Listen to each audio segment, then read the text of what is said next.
안녕하세요, 용석입니다. 많은 분들께서 궁금해하셨던 스테인리스의 흑색 산화 피막입니다. 오래 기다리셨으니 바로 시작합니다. 스테인리스는 크롬 산화층에 의해 뛰어난 내식성을 가지고 있습니다. 크롬 산화층은 손상되더라도 스스로 복원이 가능하며 정확히 말하면 철과 크롬의 복합 형태입니다.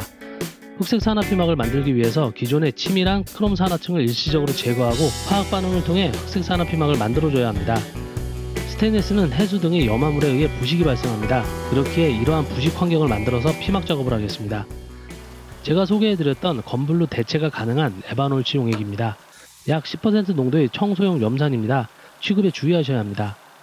주방에서 사용하는 일반 소금입니다. 1년 전 영상에서 톱으로 잘랐던 술병인데 사용하겠습니다. 용기에 에바놀치를 필요한 양만큼 따라줍니다. 작업 전 환기 및 보안경, 장갑, 마스크는 필수입니다.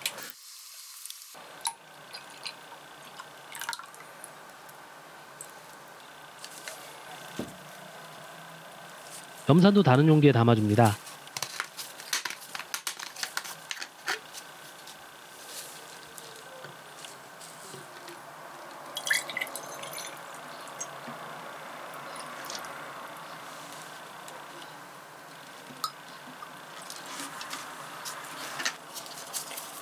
소금을 레바논시 용액에 넣어주겠습니다. 소금을 넣을 때는 용액의 색상 변화를 관찰해 주셔야 합니다.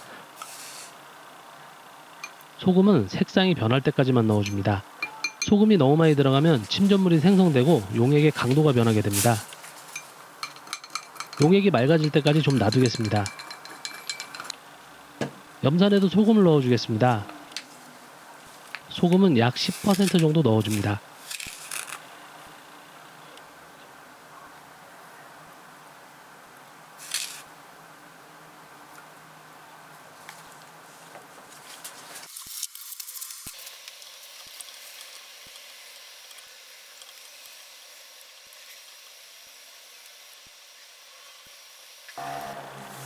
소금이 들어간 에바놀치는 녹색을 띱니다. 에바놀치를 처음 보시는 분들을 위해서 잠시 보여드리겠습니다. 에바놀치는 블랙시라고도 불리며 구리의 흑색 착색제입니다.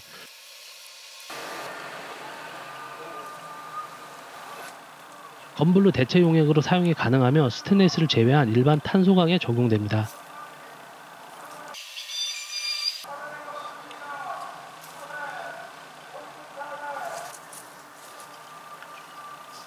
스테인리스 재질의 문구 가위로 만든 작은 칼입니다.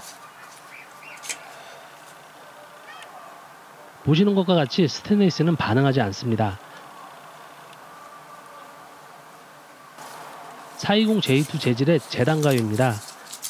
400개 스테인리스부터 흑색 산화 피막을 입혀보겠습니다.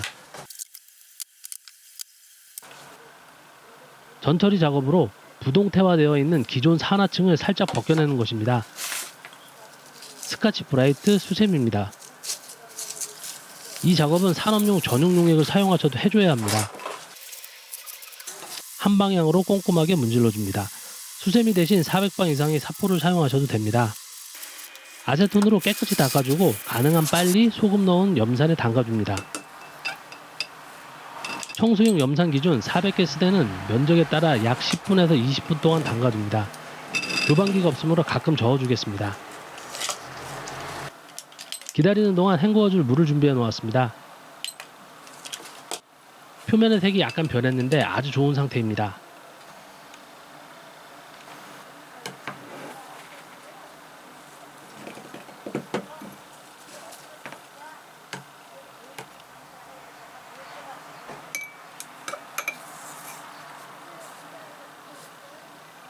소금을 넣은 에바노시 용액에 담그면 까맣게 산화 피막이 생성됩니다. 바로 꺼내지 말고 조금 더 시간을 줘서 깊이 반응하도록 해줍니다.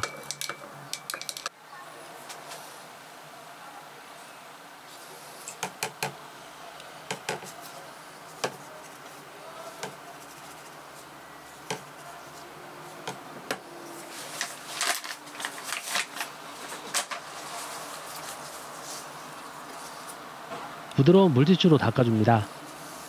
기존 산화층 제거가 덜 되어 있으면 피막이 벗겨지거나 얼룩이 생길 수 있습니다.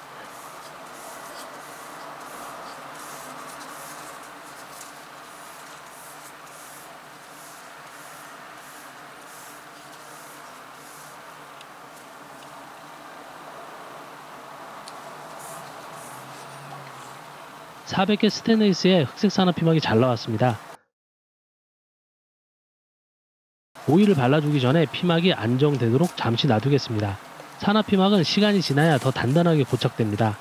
다른 400개 스텐도 해보겠습니다. 2년 전에 문구가위로 만든 작은 칼입니다.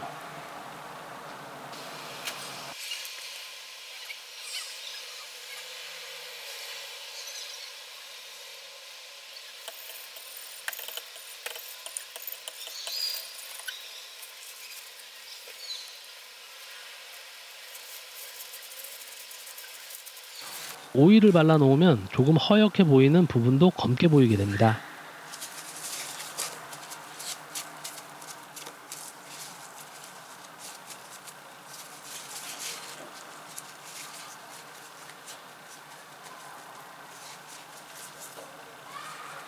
피막이 안정되려면 시간이 필요합니다. 제가 만들었던 폴딩 나이프인데 이 칼도 400개 스테인리스입니다. 칼날을 염화제이 철로 광을 죽이고 회색으로 만들어 놓았던 것입니다.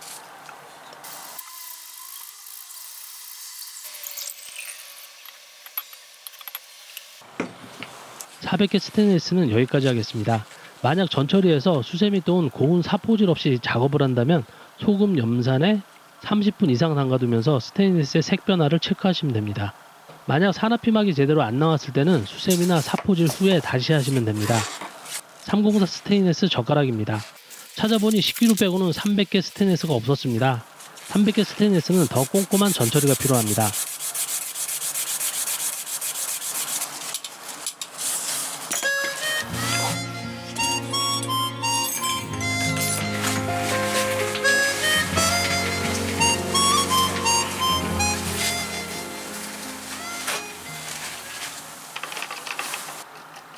염산에 다시 소금을 넣고 녹이는 중입니다.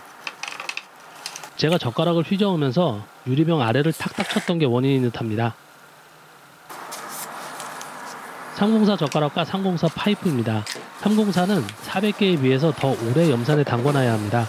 그리고 304는 염산에서 400개처럼 뚜렷한 색 변화가 없습니다. 316 스테인리스는 염화물 환경에서도 304에 비해 더 잘 견디기 때문에 영상의 방법으로는 얼룩이 심하게 나와 어렵습니다.